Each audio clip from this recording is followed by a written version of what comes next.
Welcome to Relationship Equity, a podcast that explores how successful people cultivate meaningful connections with others in their personal and professional lives. Learn from the stories, insights, and advice of leaders, innovators, and influencers who have built strong bonds with their teams, their customers, their communities, and their families. Here's Richard Walker. I'm excited today for this week's episode to welcome my good friend, Craig Pratt. We're going to have a fun conversation today. Craig is a visionary leader, and I don't say that lightly. He's guiding Arctic Wolf on its ambitious mission to create a future without cyber risk. But there's a lot more to CP than helping to prevent cyber risk. He's all about the greater good. He's built his life based on the power of developing relationship equity, a concept that nobody that I know embraces more than CP. CP, welcome to the podcast, my friend. Sir Richard, what a pleasure. What a pleasure. How you doing, by the way? I'm great. I'm not doing as good as you, though. I mean, although the weather is a little bit better here, I know you're doing just well down in Florida. Well, you know what? I tell you what, I'm doing great today. Let me tell you why. Because yesterday I wasn't. Today, I got to warn you, I'm on fire today. Oh, boy. I'm on fire. I'll tell you why. Yesterday, I was out of it, completely out of it. My brain, I couldn't string three words together because you don't know this, I was hopped up on all kinds of pain meds, and I don't do well with ibuprofen. I passed a kidney stone on Sunday night. You haven't done that, have you? Not yet, and hopefully never. Not yet. You know, and hopefully you never will, because let me tell you, when I said to my wife, I now feel bad for you passing those three babies because I know what it felt like. I don't want to tell you how she responded, but that's the only thing I could compare with. Oh boy, I had no idea how bad it was. Anyway, let's get on to what we want to talk about today. We've had the pleasure of knowing each other for a long time now. For our listeners, I want them to understand your story because you know what you've done, and not so much your career's been incredible, but it's more, to me, the most impressive thing is what you've done for humanity. And how you treat people. There's so much that people can learn from you. And, you know, ironically, we knew each other, but we really met when we both served at the same time on the board of Genesis Works. And you were there before me. And we were kind of the outsiders, if you will, because everybody on the board, they were either corporate leaders, they were corporate technologists, they were school board representatives, very, very high-profile individuals. And we weren't. We came from the vendor community, and we thought a bit differently, but we had the same kind of passion for helping and for doing whatever we could to improve the community. So I want to talk a little bit about that to start with, because you know you made a big impact on Genesis Works and continue to. And then, of course, I do want to talk about Also Hope as well, because that's an incredible story in itself. But we served on the board. We had a lot of fun at Genesis Works. I've just finished my second term now. They only allow two, and they kick me off. But like you, I'll be heavily involved going forwards with the money that we raise through our Think IT golf event and other things that we do as well. But tell me why, so that I'll be more specific with my why. It's not something you can get into and fake. It's something you've really got to be passionate about. One of the things that Genesis Works does a wonderful job of is vetting people on their true why for why they want to be involved in their mission. So why did you get involved? First of all, why don't you tell our listeners just a little bit about what Genesis Works is all about, what their mission is, and then tell us why you got involved. Yeah, I think the credit goes to Raphael down in Houston, you know, having this incredible idea to start this program to develop life and business skills for what I would call the underserved community. And he perfected that in spades down in Houston after a career in tech, and then he wanted to expand that mission outside of Houston. And luckily for him, he stumbled across an incredible individual in Jeff Tollefson, who at the time was, you know, serving in a different capacity with a different social venture group, and they made donations to those organizations to help kickstart them. And lo and behold, Jeff wasn't just the executive sponsor. He said, hey, why don't I take a swing at this and help get this off the ground? And listen, between Jeff, Beth, Joel, right, and so many others, they launched this incredible mission called Genesis Works here in the Twin Cities. And then, there was a handful of very strategic vendor partners in the community, early days, Nick Hernandez, yourself. I got pulled into the mix on that. And I was just lucky to have a seat at the table to do something special with, an incredible group. And hats off to the original, what I would call top 10, top 15, IT organizations, our top accounts in town, who took a chance on the program and launched it into its first class. I think it was Juan who graduated out of Ecolab, right, through the program and into Ecolab. So just an amazing organization, and obviously it's had great success here. I think most recently celebrated its 15th year, if I remember correctly, this year. That's staying power. Yeah. Okay, but I'm going to dig a bit deeper. I want our listeners to get to know you a little bit, because we tend to focus on the here and now, but everybody's got a backstory. And I think it's important that people understand who you are as an individual and how you grew up and why you have such a hell-bent mission to improve the world. And that's not too strong to say so. And that typically comes with people that they pull from their experiences when they're younger. So talk to us a little bit about your background, where you grew up, and when it kicked in that you wanted to be very much a mission-driven leader. Yeah, listen, April 1st, I'm an April Fool's baby. I don't know if that has anything to do with it, but well, that explains everything. In some ways it does. So 1970, mom gets married. 2 years later, dad departs. Mom's single. Lived with a single mom till I was, almost 6. Mom met another man who then went on to become my adopted father, because my biological dad, gave me up for adoption, which was the greatest gift in the world for him and for us. And I'm incredibly indebted to him for that.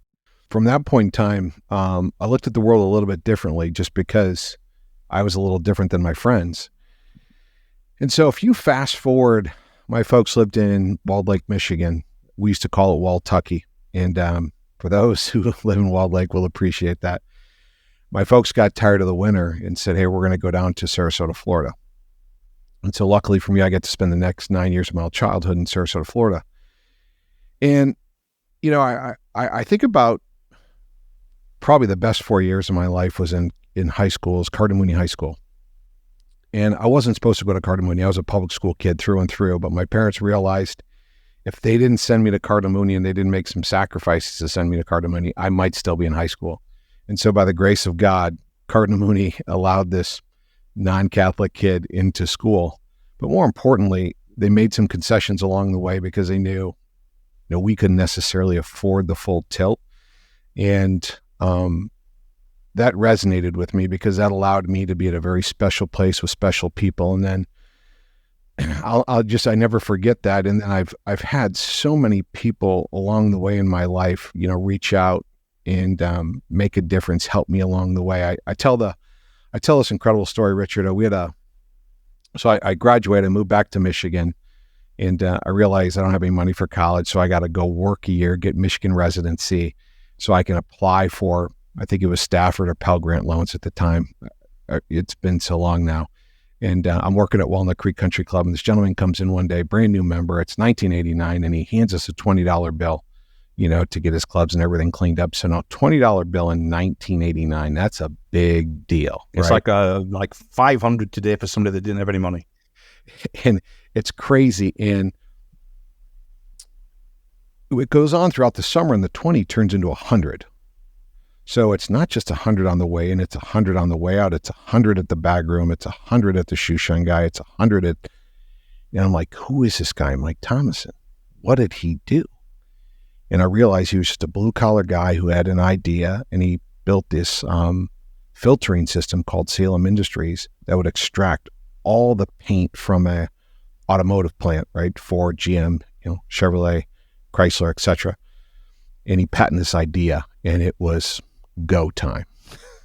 And his generosity was one of many. But the interesting thing about Mike is I left Walnut Creek Country Club for a handful of reasons. And I went to work for my old pro at the driving range. And Mike said, I'm guessing he invited us out to have drinks with him one day. And he goes, I'm guessing that cost you a lot of money, losing that job and leaving that job at Walnut Creek Country Club. I said, yeah, you have no idea how much cash we made there in the summer, Mr. Thompson. He goes, I think you cover most of your college, if I remember correctly. I go, yeah, 99% of it.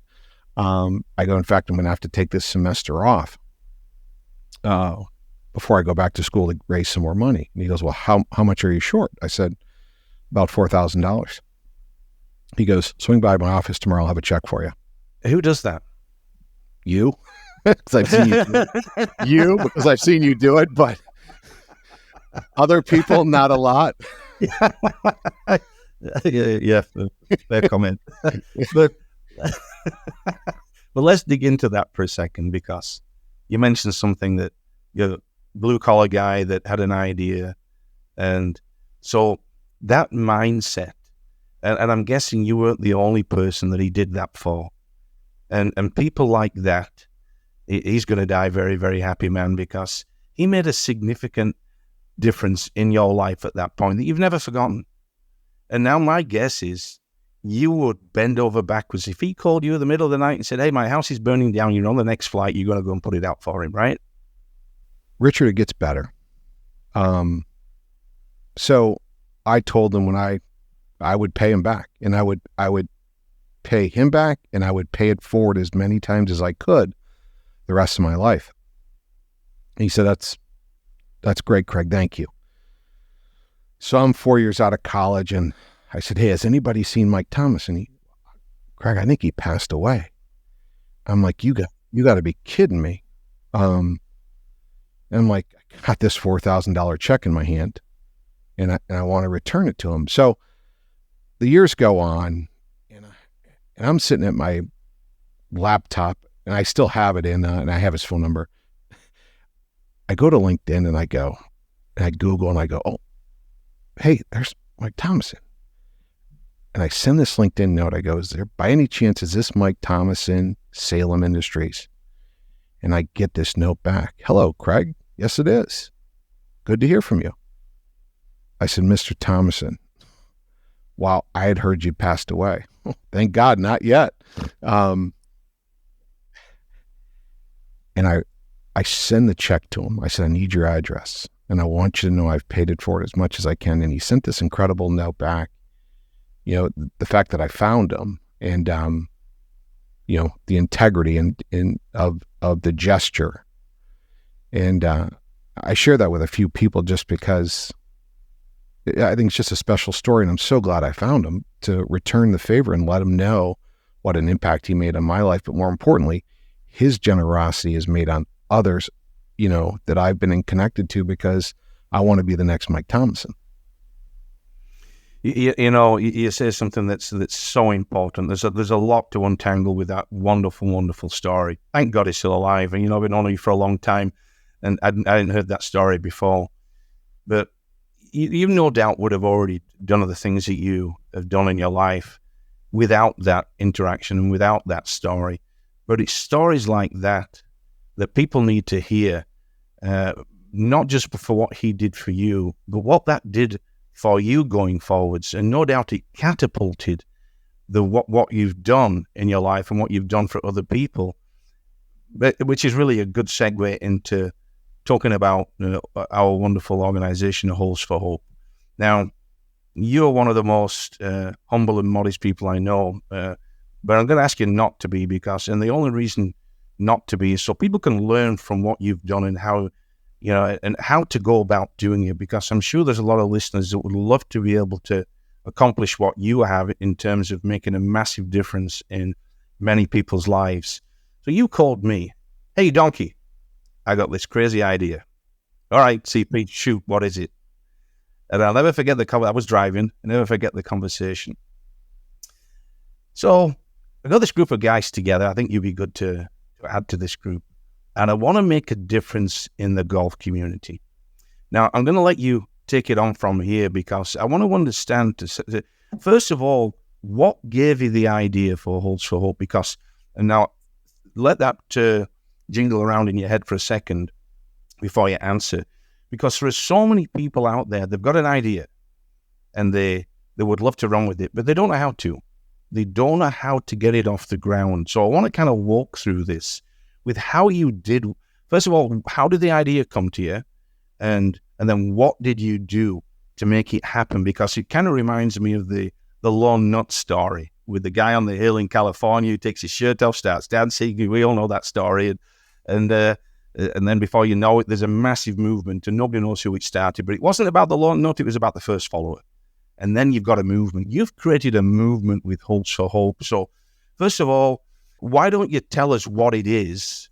And then let's talk about how it started, how the idea came to you, and then what did you do next? And then the steps along the way to make it a reality. It's an incredible mission and that's, turned into a movement for people associated with the golf industry. And our original mission was all around the top 25 private clubs in the Twin Cities, putting together a program that would put a spotlight on their employees in terms of benevolence requests and scholarships requests. So imagine, you have a motor go out in your car. If you believe the average American can't afford a $400 unexpected expense, well, that average American is working at your private country club. They're a server, a busser, a bartender, a host, running the bag room, assistant golf pro. The list goes on, the maintenance crew, right? It goes on and on. So could we create an outlet to let them know we see them, we hear them, we're grateful for them, and raise the awareness amongst the private club community, and not let these private clubs have their own unique experience, but let's all come together as one. So that's the first part. The second part is, now imagine, the bartender that's been there for 25 years, nobody's getting rich quick yet, working at a country club, and their son or daughter's going off to college. What if they could qualify for a college scholarship because their mother or father worked at the club? And, it may not be a full ride. It may be a $1,500, $2,000, $1,000, $2,500 scholarship.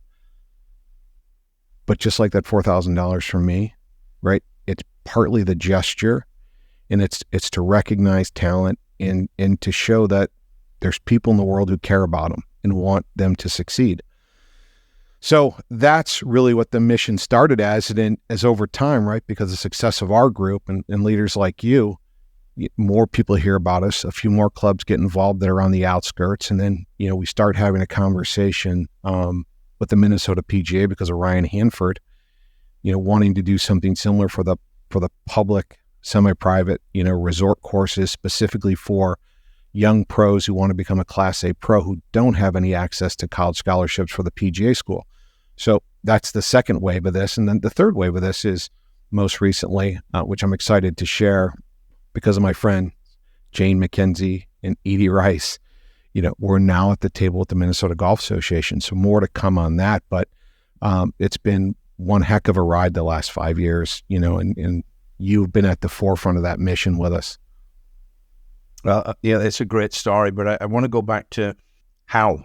For me, a lot of my crazy ideas come when I'm either in the hot tub, driving my little tractor, on the beach fishing, and then a light bulb will go off. And then it's usually a stupid idea, but every now and again I'll have a decent one. When and how did this idea come to you? You're going to do this? Yeah, so remember, blue-collar kid, worked at the Meadows Country Club down in Sarasota, Florida in high school, and got to see a different side of the world that didn't exist for me in the street that I grew up on. You saw the affluency and the different backgrounds and careers and journeys that people went on. And so I was very curious, how did you get here? What do you do? Right. Yep. Because I knew I wasn't smart enough to be a doctor, lawyer, and accountant. And so then that parlayed into college when I worked at Walnut Creek Country Club again. And then you see the generosity of Mike Thomason. And there was a point in time when I could swing the golf club a lot better than I can today. Thank God for that. Yeah, well, that's one of those deals where if you could trade a certain dollar amount for your old golf swing, you'd write the check. I'm in that category. So I was lucky enough through, again, relationship equity, right? It's at the forefront. Two guys are like my older brothers, two of the best golf pros in Michigan, Kevin Muir and George Bowman, helped me land the job at Orchard Lake Country Club right out of college. And again, I was front and center as one of the key employees, and I got to see all my peers across the club. And, any day at a country club could be a unique day. You see all shapes and sizes.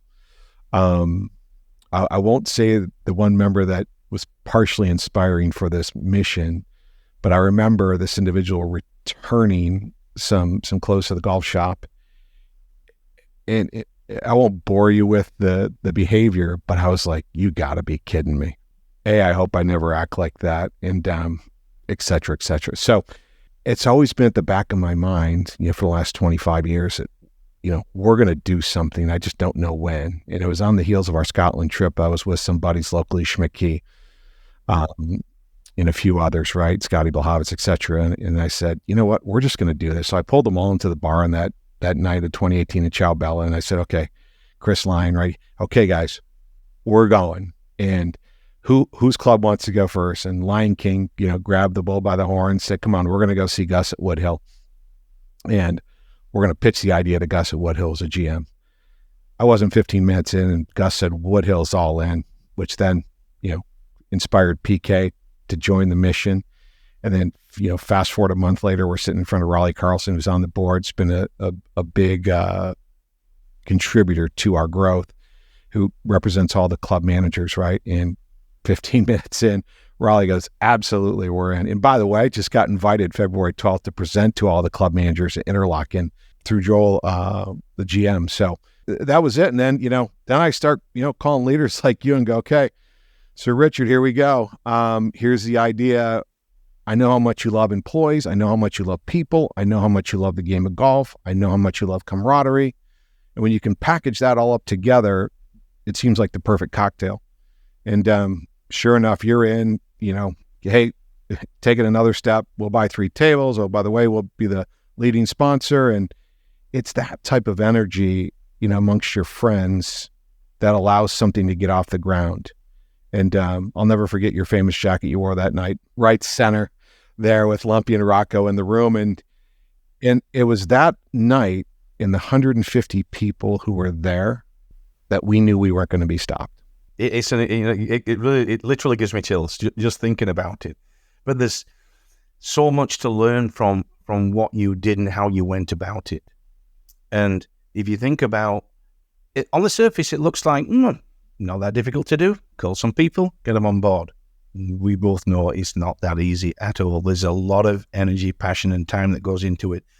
But the other factor that's crucial to the success is the relationship equity that you had already created with all those people you reached out to.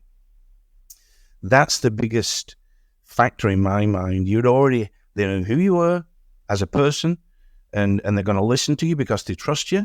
And once they understand what the mission is and what your vision is, how difficult was it to get the people in? Very quick because of all those factors I just stated. So as people think about creating their own mission, something similar to what you've done, you have to take these things into consideration because you have to have a first follower. And if you haven't created that network of like-minded people, it's very, very difficult to accomplish. So I want to talk a little bit about that because you're a very well-respected senior leader within the Twin Cities and nationally. I mean, you're known nationally as well. And you've made it a life's mission to create a very strong network of senior level people, not just senior level people, but across the board. I mean, these youngsters that we provide scholarships to, the Genesis Works kids, I joke that I treat everybody with the same disrespect, but you're the same way. You treat everybody the same way. And and we all know those people that aren't like that. They'll treat somebody a certain way because they've got a big title, they have a lot of money, a big house, whatever, and then they'll treat somebody else very differently because they don't view them as important. Why is it that you, throughout your life, have always treated people the same way? Listen, I'd like to think 9 out of 10 times, I'm the person I want to be. And I'll always know that there's that 1 time out of 10 that I'd like to probably go apologize. And so I think sometimes that 1 time out of 10 is a great reminder. We're not perfect and we're all human. And how do we show up the best we can for each other? Listen, I think you've said it, others have said it, it's the old cliche, everybody puts their pants on the same way.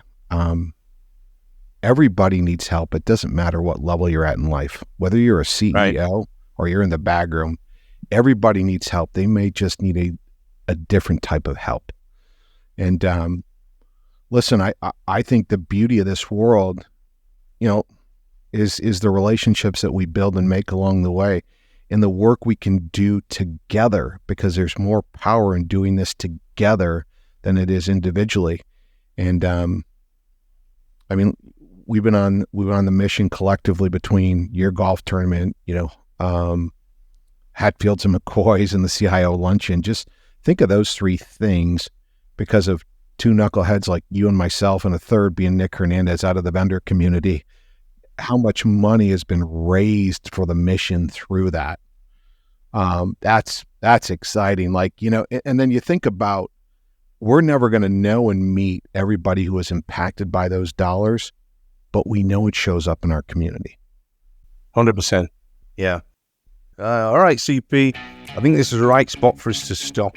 But coming up next time on Relationship Equity, CP and I will delve into strategies for fostering more robust human connections. The more you know something about someone, the more you actually feel connected. And it's not something, hey, I got this raise, or I got this promotion, or I'm part of this company. It's tell me the worst day of your life. Open up. This has been Relationship Equity. If you want to take your career, your business, or your personal relationships to the next level, reach out to Richard at yorksolutions.net. You can also get Richard's book, Relationship Equity, your cornerstone investment to great gains in business and life, on Amazon now. Relationship Equity with Richard Walker is a production of Forbes Books.